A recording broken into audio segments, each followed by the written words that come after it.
एक लड़का काफी अच्छे परिवार से बिलोंग करता था। उसके पिता बहुत पैसे वाले व्यक्ति थे, काफी जमीन थी उनके पास और कई वाहन उनके चला करते थे। जैसे कि 2 ट्रक थे उनके पास, वो उनके नौकर चलाया करते थे, और एक दूध की डेयरी थी, वो भी नौकर चलाया करता था, और कई कपड़े के भी रोजगार थे। इस प्रकार से उनका काफी अच्छा बैकग्राउंड था और अच्छे खासी पैसे कमाते थे। और उनका एक लड़का था, वो पढ़ाई करता था, काफी पढ़ाई कर लेता है, और उसके बाद में एक दिन ऐसा वक्त आता है कि वो अच्छे खासे परिवार से होते हुए भी बहुत ज्यादा गरीब हो जाते हैं, बहुत ज्यादा स्थिति उनकी बिगड़ जाती है किसी कारणवश। फिर उस लड़के की जो पत्नी थी वो देखती है कि हमारे पति पर गरीबी आ चुकी है, अब हमें वो सुख सुविधाएं नहीं मिल पाएंगी, वो ऐशो आराम नहीं मिल पाएगा। तब वो अपने पति को तलाक दे देती है और फिर किसी दूसरे व्यक्ति से शादी कर लेती है। लेकिन कुछ दिन के बाद में वो व्यक्ति भी उस महिला को ठुकरा देता है। तब शिकायत पत्र हाथ में लेकर के थाने पहुंचती है, और थाने में जब वो उस दरोगा को देखती है तो फिर उसके होश खराब हो जाते हैं। उसकी जुबान से कोई शब्द नहीं निकलता। आखिर वो कौन थे दरोगा जिसको देख करके वो महिला एकदम से सन्न रह गई और कुछ बोल नहीं पाई। ये पूरी सच्चाई इस वीडियो के माध्यम से जानने का प्रयास करेंगे। तो नमस्कार, प्रणाम, मैं हूँ रितेश कुमार। दरअसल आज की जो सच्ची कहानी मैं आपको सुनाने के लिए जा रहा हूँ, ये बहुत ही अच्छे परिवार से है। एक अच्छे परिवार में जो लड़का था जिसका नाम दिनेश था, दिनेश अपने बैकग्राउंड में बहुत अच्छा था। उसके 2 ट्रक चला करते थे, एक दूध की डेयरी थी, और नौकर चाकर उसके काम किया करते थे। उसके पिता पर काफी जमीन थी, वो बहुत अच्छा प्रॉफिट कमाते थे और अच्छा बैकग्राउंड था। लेकिन जब लड़का पढ़ाई पूरी कर लेता है दिनेश, तब उसके पिता कहते हैं कि बेटा अब तुमने पढ़ाई काफी कर ली है और नौकरी तो जब वक्त होगा तभी लग पाएगी, क्योंकि समय से पहले कभी कुछ नहीं होता, चाहे कितना भी प्रयास क्यों ना कर लो। और तुम्हारा जब टाइम सही होगा तो तुम्हारी नौकरी भी लग जाएगी, और उससे पहले तुम कारोबार को संभालो, क्योंकि कारोबार अपना बहुत है, नौकर चाकर करते हैं, उन्हें भी देखने वाला एक व्यक्ति चाहिए। तब वो लड़का अपने नौकरों के साथ रह करके और अपने कारोबार को संभालने लगता है। लेकिन उसके पिता उसकी शादी की बात चलाने लगते हैं। तब उसके पिता एक दिन दिनेश को बिठा कर कहते हैं, बेटा अगर तुम्हारी नजर में अगर कोई लड़की हो तो तुम बता दो, क्योंकि हमें तुम्हारे विवाह की बहुत चिंता है। हम सोच रहे हैं तुम्हारा विवाह कर दें तो फिर हम इस कार्य से उद्धार हो जाएंगे। दिनेश कहता है, पिताजी मैं शहर की लड़की से विवाह नहीं करूंगा, मैं विवाह करूंगा तो एक संस्कारी अच्छी लड़की से विवाह करूंगा, जो हमारी भी इज्जत करे और तुम्हारी भी इज्जत करे और हमारे परिवार को जोड़ करके चलाए, और हमें घर से निश्चिंत हो जाए, हमें घर की कोई चिंता न रहे। उसके पिता कहते हैं, ठीक है बेटा, जैसी तुम्हारी इच्छा है वैसी लड़की से तुम शादी करना, क्योंकि तुम्हें जिंदगी बितानी है उसके साथ में। अब दिनेश अपने कार्य में लग जाता है। तभी दिनेश के पिता के एक दोस्त थे, वो कहते हैं उनसे कि देखो भाई, एक लड़की मेरी नजर में है, एक गांव से है, और वो पढ़ी लिखी तो ज्यादा नहीं है, ना ही उसके परिवार वाले ज्यादा पैसे वाले हैं, लेकिन मिडिल क्लास का परिवार है। अगर तुम चाहो तो हम उनसे तुम्हारी बात करवा सकते हैं। वो कहते हैं कि हमारा बेटा भी तो गांव से ही शादी करना चाह रहा है, वो चाह रहा है कि अच्छी एक संस्कारी लड़की मिल जाए जिससे उसका विवाह हो जाए। ये बात सुन करके वो व्यक्ति जाता है और लड़की के घर वालों से बात करता है और उन्हें बताता है कि लड़के का बैकग्राउंड बहुत अच्छा है, बहुत अच्छा पढ़ा लिखा है, उसके 2 ट्रक भी चल रहे हैं और दूध की डेयरी भी है, अच्छी खासी खेती है और अच्छा प्रॉफिट है, बहुत अच्छे पैसे वाले हैं।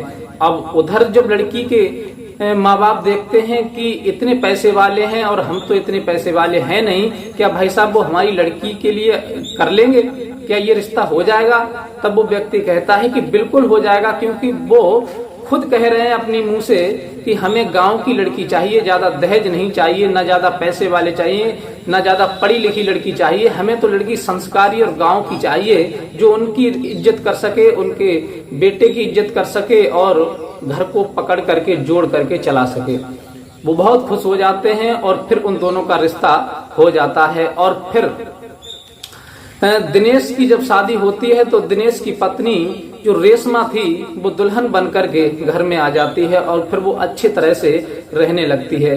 दिनेश को कोई चिंता फिक्र नहीं थी, क्योंकि वो ज्यादा पढ़ी लिखी नहीं थी। दिनेश काफी पढ़ा लिखा था। दिनेश सोच रहा था कि घर में रहेगी, माँ बाप की सेवा करेगी, घर को जोड़ करके चलाएगी, और हमें क्या चाहिए। दिनेश अपनी पत्नी से बहुत ज्यादा प्यार करता था, और वो लड़की भी अपने पति और सास ससुर की खूब देख रेख करती थी, खूब इज्जत करती थी, खूब मान सम्मान करती थी, और घर को अच्छी तरह से चला रही थी। धीरे धीरे वक्त बीतता चला जाता है। एक वक्त वो आता है कि दिनेश पर मुसीबत का पहाड़ टूट पड़ता है। दिनेश के जो ट्रक होते हैं वो एक दूसरे से भिड़ जाते हैं और खंदी में पलट जाते हैं। वो बिल्कुल डैमेज हो जाते हैं, किसी स्थिति में नहीं थे। और वो ट्रक जो थे वो फाइनेंस पे निकले हुए थे। तभी दिनेश के लिए उनका पैसा भरना पड़ता है। जो उसके पास जमा पूंजी होती है वो उसका पैसा भरता है, और फिर सब पैसा जो है उन्हीं केसों में, जमानत में और इधर उधर में सब खर्च हो जाता है। यहाँ तक कि उसकी जमीन भी गिरवी रख जाती है। काफी एक्सीडेंट बड़ा हुआ था और हादसा हुआ था, इसमें लोग कई की जान गई थी, उन्हें पैसा देना पड़ा। इस वजह से दिनेश के ऊपर ऐसा मुसीबत का पहाड़ टूटा था कि शायद दिनेश ने कभी सोचा भी नहीं होगा कि हमारे ऊपर इतनी बड़ी मुसीबत आ सकती है। अब दिनेश बेचारा बहुत ज्यादा परेशान हो जाता है। उसके पास जो आय का साधन था वो सब खराब हो जाता है, बंद हो जाता है। अब वो बहुत ज्यादा एक एक पैसे को दुखी हो जाता है।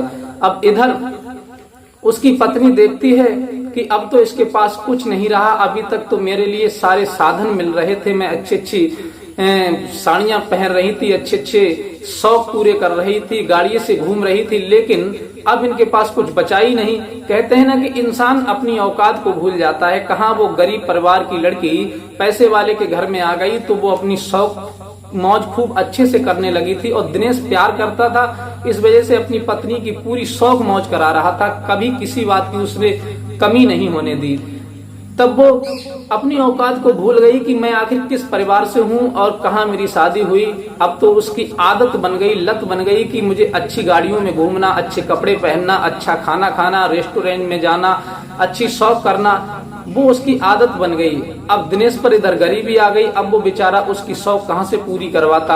अब उसकी जब रेशमा की शौक पूरी नहीं होती है तब वो सोचती है कि अब तो ये भिखमंगा हो गया, इसके पास रहने से क्या फायदा।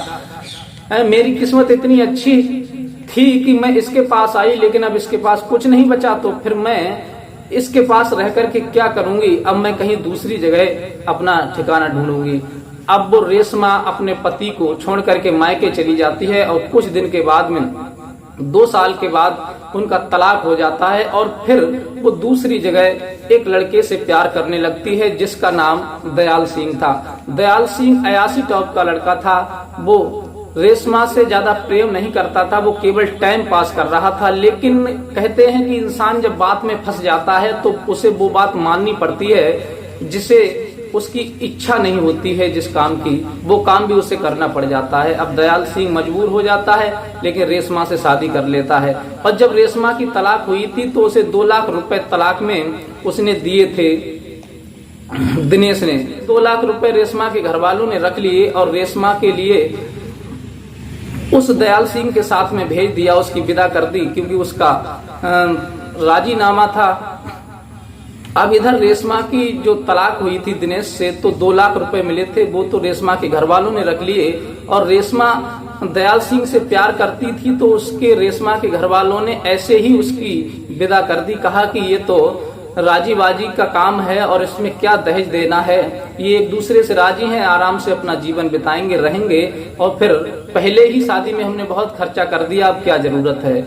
अब रेशमा अपने दूसरे पति दयाल सिंह के साथ अपनी ससुराल चली जाती है, लेकिन कुछ दिन दयाल सिंह उसे अपनी पत्नी बना करके रखता है, अच्छी खासी उसकी इज्जत करता है। लेकिन कुछ दिन के बाद में वो उसके मन से उतरने लगती है, क्योंकि उसने राजी से शादी की थी, लव मैरिज उनकी हुई थी। तब वो दयाल सिंह कहता है कि रेशमा अब ऐसा करो, जो 2 लाख रुपए तुम्हें तलाक में मिले थे वो तो तुम्हारा हक था उन पर, लेकिन तुमने अपने मायके वालों को क्यों दे दिए, माँ बाप को क्यों दे दिए। तुम उन पैसों को लेकर के आओ तो फिर मैं कुछ अच्छा काम करूं, कोई बिजनेस शुरू करूं जिससे अपनी जिंदगी ऐशो आराम से कटे। लेकिन रेशमा कहती है कि वो तो हमारे घर वालों ने रख लिए, वो पैसे हमारे पास कहाँ हैं जो हम आपको दे दें। दयाल सिंह कहता है कि मुझे कुछ नहीं सुनना है, मुझे वो पैसे चाहिए जिससे मैं अपनी इनकम शुरू करूंगा। अरे तुम पैसे तुम्हारे थे, तुमने अपने मायके वालों को दे दिए, फिर मैं तुम्हें क्यों खिलाऊं, मैं तुम्हारा खर्चा क्यों करूं, अपना पैसा तुमने अपने माँ बाप को दे दिया, जब मैं तुम्हारा खर्चा करूंगा तो तुम्हारा भी तो पैसा मुझे मिलना चाहिए। यह कहकर के वो अपनी पत्नी को प्रताड़ित करने लगता है, परेशान करने लगता है और धीरे धीरे यही सिलसिला उनका बढ़ता चला जाता है। एक दिन दयाल सिंह अपनी पत्नी को बहुत मारता है पैसों के लिए कि पैसे लेकर के आ और नहीं तो तू घर में नहीं रहेगी, और उसे घर से हाथ पकड़ के बाहर निकाल देता है धक्का मार के और भगा देता है कि चल, जब पैसे मिल जाएं तुझे लेकर के आ जाए तब तू इस घर में आ जाना, उससे पहले इस घर में कदम मत रखना। अब रेशमा बहुत ज्यादा परेशान हो जाती है, रोती हुई किसी पड़ोसी से शिकायत करती है, लेकिन वो लोग कहते हैं कि इसमें भाई हम क्या कर सकते हैं, तुम्हारा पत्नी का विवाद है और वैसे कोई बात होती तो हम तुम्हारी मदद भी कर सकते थे, लेकिन ऐसे में हम कोई तुम्हारी मदद नहीं कर सकते क्योंकि तुम्हारा पति बहुत ज्यादा अयासी टॉप का लड़का है, वो किसी की बात नहीं सुनेगा और कहेंगे तो वो झगड़ा और करने लगेगा। बहुत ज्यादा परेशान हो जाती, उसका पति दयाल सिंह घर में नहीं घुसने देता रेशमा के लिए। तब वो परेशान होकर के एक शिकायत पत्र लेकर के पड़ोस के थाने में पहुंचती है और पड़ोस के थाने में जैसे ही पहुंचती है तो सामने कुर्सी पर दरोगा जी बैठे हुए थे। उन दरोगा जी को देख करके रेशमा एकदम से दंग रह जाती है, घबरा जाती है, ऐसी मालूम पड़ता है कि इसके शरीर में खून ही नहीं रहा हो, इसकी सांसें ही नहीं चल रही हो, एकदम से आंखें खुली की खुली रह जाती हैं, फटी की फटी। आखिर काफी देर तक वो खड़ी खड़ी देखती रहती है, लेकिन वो दरोगा जी कोई और नहीं थे, वो दरोगा जी वही दिनेश था जो उसका पहला पति, जिसे छोड़ करके गरीबी हालत में वो चली गई थी, तलाक ले लिया था और दूसरी जगह शादी कर ली थी उसने। वही दिनेश एक दरोगा बन चुका था और थाने में तैनात था।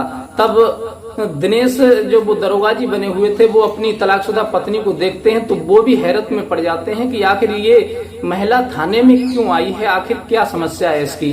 तब वो एकदम से हाथ जोड़ने लगती है और कहती है कि साहब मुझे माफ कर दो, मुझसे बहुत बड़ी गलती हो गई जो मैंने आपके साथ ऐसा किया।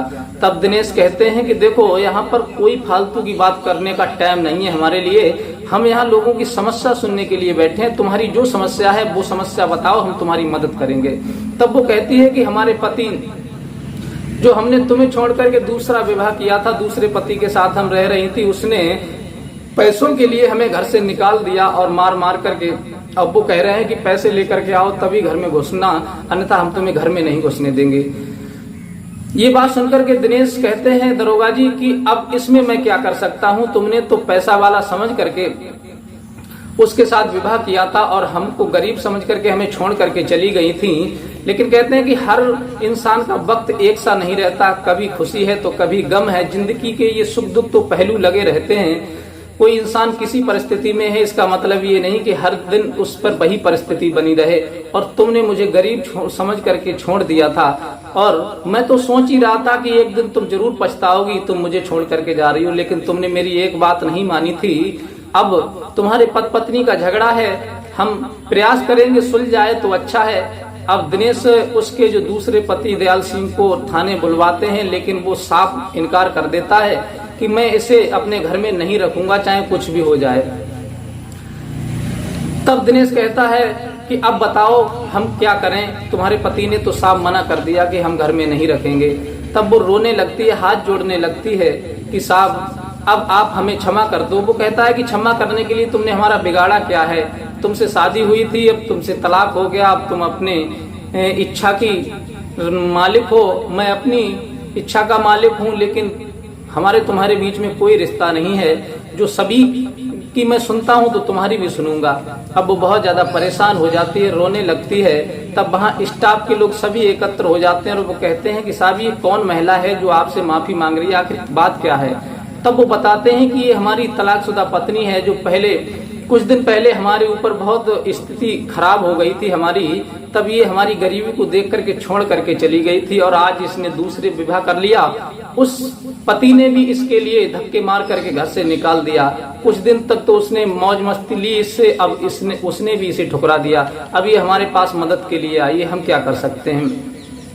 तब सब लोग कहते हैं कि साहब इसे माफ कर दो, ये रो रही है, क्योंकि वो बहुत ज्यादा रो रही थी और बहुत ज्यादा गिड़गिड़ा रही थी कि साहब अब हम कहाँ जाएं, हमारा कोई ठिकाना नहीं है, क्योंकि हमारे घर वालों ने ये कह दिया है, मायके वालों ने, कि तुमने अपनी मर्जी से शादी की, तो हम इसमें कुछ नहीं कर सकते। चाहे तुम वहां रहो अपनी ससुराल में, चाहे दूसरी जगह चली जाओ, तुमने अपनी इच्छा से शादी की है, हमारा कोई इसमें रोल नहीं है।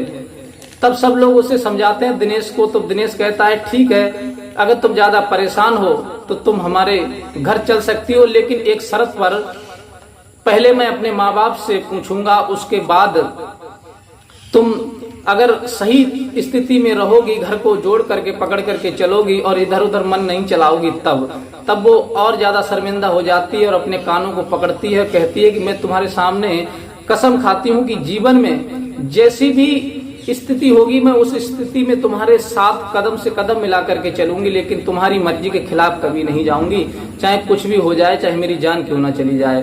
तब दिनेश अपने माँ बाप को फोन करते हैं और पूरी हिस्ट्री बताते हैं कि ऐसे ऐसे रेशमा आई है।